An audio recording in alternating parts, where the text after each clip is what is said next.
Magandang araw po mga ka-issue. Nasaan dako man kayo ng mundo? Tutok lang sa ating YouTube channel. Ako ang inyong issue, Shera. At pag-uusapan natin ang mga may init na issue sa loob o labas man ng bansa. Okay, nako. Naway okay po ang lahat. Nakagugulat po itong bagyo. Kaliwat kanan po yung mga baha. Nako, ingat-ingat po tayo mga ka-issue. Naalala ko nung panahon ni Tatay Digong, one day before o 2 days before, alam na natin agad na may paparating na bagyo, di ba?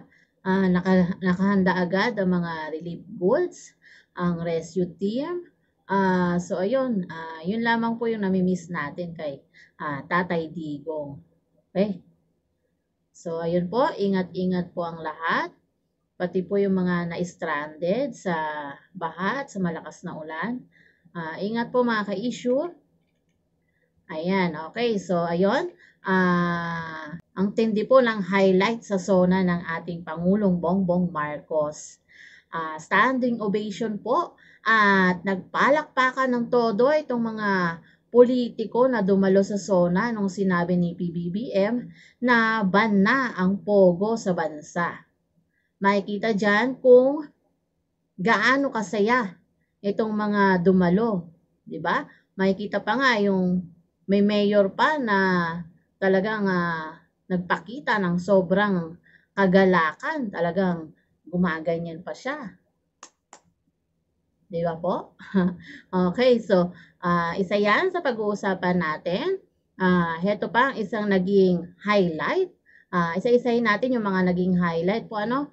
Ayan, okay. Bloodless war on drugs. Okay. Maganda naman yan kung sa panunungkulan ni Pangulong Bongbong Marcos gusto niyang walang masasaktan o masasawi sa pagsugpo sa droga. Pero hindi yan nagustuhan ng mga pro-Duterte dahil ayon nga sa mga ito pambabastos iyan sa mga nagawa ng dating administrasyon. So, ayan, kasi alam naman natin na ang programa ni Tatay Digong talagang naging madugo ang kampanya laban sa illegal na droga. Dahil dyan ay marami ang nasawi, marami rin ang tumigil sa paggamit, marami ang nagbagong buhay na dahil alam nilang hindi talaga sila sasantuhin ni Duterte noon. Okay. Kayo mga ka-issue, anong masasabi nyo tungkol dyan? Okay, pwede nyo i-type sa ating comment section. Okay, kasabay din itong SONA yung video, yung viral video. Nako, grabe yan. Hindi laro ang paratang na ganyan, lalo pa sa may pinakamataas sa posisyon, di ba? At isinabay pa talaga sa mismong SONA. Okay, so ayon, sa dami ng problema ng bansang Pilipinas, sumabay pa isa pa ito, itong baklang dahil sa tinawag siyang sir, ay galit na galit. Okay. Ayan. Wala tayong problema sa mga LGBT, ano? Lahat po tayo ay pantay-pantay. Lahat tayo ay may karapatang magmahal, mahalin, magsalita at iparating ang ating saloobin. Pero hindi napigilan talaga ng netizen na punahin ang ginawa ng baklang ito sa waiter. 2 oras raw umano tumayo itong waiter dahil yan sa nagalit siya na tinawag siyang sir. Sabi naman ng netizens, mukha ka naman talagang sir. Alangan naman tawagin kang ma'am. Okay. Ayan. Marami pong LGBT personalities na ang nagpahayag ng kanilang komento dyan. Isa na dyan si TG. Sabi nga ni TG, buti sana kung mahaba ang buhok mo, sexy ka, mag-expect ka na talagang tawagin kang miss. So, ayun, grabe talaga ang inis ni TG dyan sa nag-viral na baklang yan. Okay? Ano naman ang masasabi nyo dito, mga ka-issue? So, ayun, ang problema ng bansa ay mataas na presyo ng bilihin, patuloy na pagtaas ng bilihin at mababang pasahod. Hindi nagtutugma kasi, 'di ba? Mahal na bilihin, tapos hindi naman tumataas ang sahod. Ayan. Yan po ang problema talaga ng karamihan sa mga Pilipino. Tapos, ang highlight ng SONA ay Pogo. Yan po ang sentimiento ng ilan nating mga kababayan, lalo na ng mga kritiko ng ating Pangulo. So yan ang pag-uusapan natin.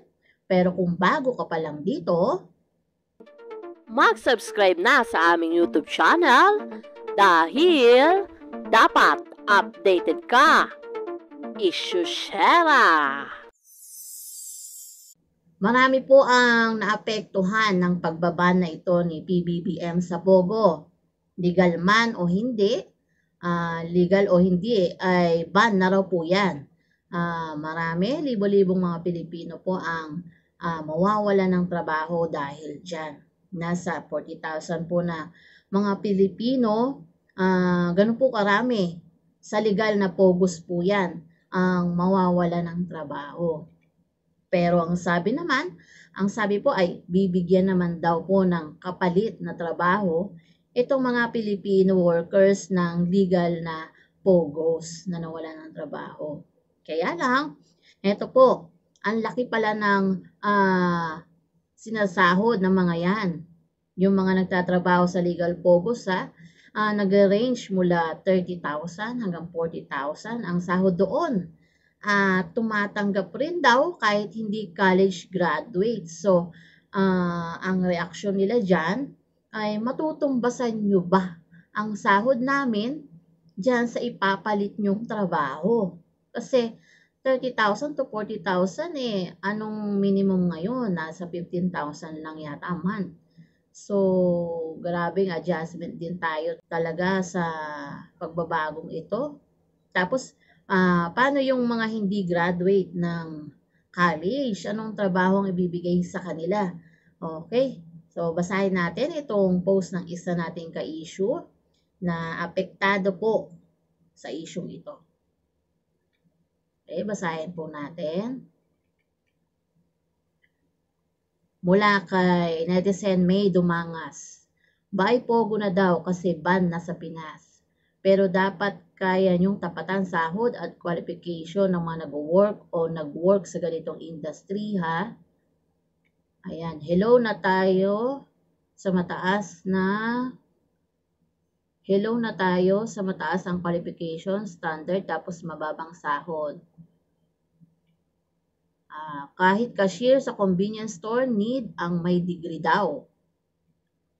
Sabi pa niya, ito ang unang-unang tumanggap sa akin nung 18 years old ako na kahit hindi college graduate ay walang experience. Tinanggap ako sa 6 years ko working sa Pogo. Dito ko rin nabuhay pamilya ko. Ayan ang sabi ni netizen May Dumangas. Ito naman ang sinabi ni netizen Iris C. Di naman hamak na mas nakaginhawa kami ng dahil sa salary ng Pogo unlike sa minimum wage na hindi sapat. Pogo ang pinakamalaking tulong sa amin. Ayan, isang buwan hindi sapat. Bago mo makuha 610 mo, pagod ka muna samantalang sa Pogo uupo ka lang. 12 hours na nakaharap sa computer, sasahod ka ng 1.2 to 1.5 sa loob ng 12 hours. May allowance ka pa 300 daily. Ayan po ang sabi naman ni Iris C.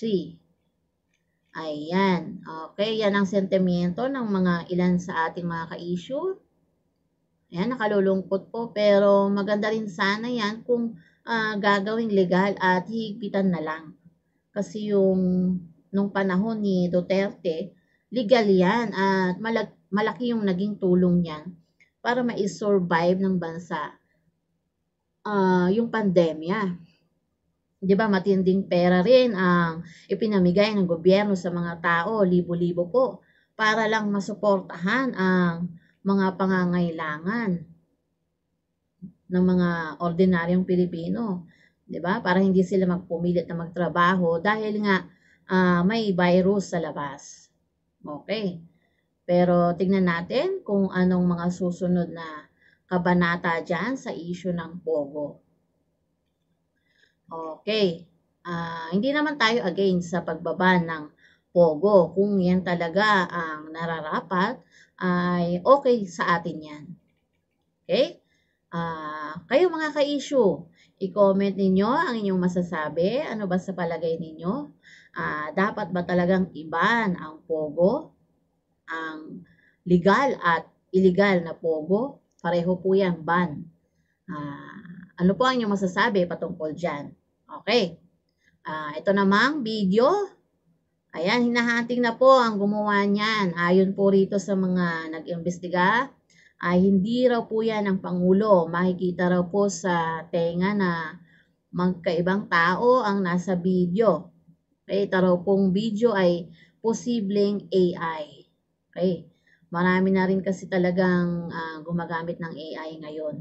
Hindi po talaga maganda kung hindi yan masasawata yung pagpapalaganap ng fake news gamit ang AI. Naku, nakakatakot po yan. Kasi expert lang nakakalam kung AI ang isang video o hindi. So, paano yung ordinaryong tao? Di napasahan na ng fake news at AI pala tapos naniwala siya. So, hindi po yun maganda. So, ngayon, patuloy pa rin po ang usapin patungkol dyan. Mga ka-issue, ang tanong, ano ang masasabi mo sa naging SONA ng Pangulong Bongbong Marcos? Napapalakpak ka ba? Sang-ayon ka ba sa mga sinabi niya? Sa iyong palagay, nabigyan solusyon ba ang mga problema ng bansa? Approve ba sa iyo ang performance ng ating Pangulo? I-comment nyo na sa ating comment section. Yan, pa-comment po. Bilang Pilipino, dapat may pakialam ka. Okay? Maraming salamat po mga ka-issue. Hanggang sa susunod na episode. God bless and have a good day everyone. Ano ang inyong reaksyon patungkol dito? Para sa iba pang mga katanungan o suhestyon, i-comment nyo lamang sa ating comment section.